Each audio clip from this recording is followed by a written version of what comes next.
আসসালামু আলাইকুম। সবাই কেমন আছেন? আশা করি ভালো আছেন। একটা মা বাবার জীবনের সবচেয়ে বড় দুঃস্বপ্ন নিজ সন্তানের ঝুলন্ত লাশ। এই দৃশ্য কোনো গল্প না, কোনো সিনেমা না, এটা বাস্তব, নির্মম বাস্তব।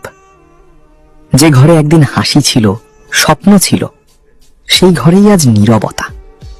যে হাতে বাবা মায়ের হাত ধরে পথ চলার কথা ছিল, সেই হাত আজ নিথর।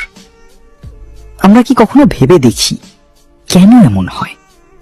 একটা সন্তান এতটা একা হয়ে যায় কিভাবে, যে জীবনটাই তার কাছে বোঝা মনে হয়? সমাজ হিসেবে, পরিবার হিসেবে আমরা কি ব্যর্থ হচ্ছি না? আমরা কি শুধু ফলাফল দেখি কিন্তু ভেতরের কষ্টটা দেখি না?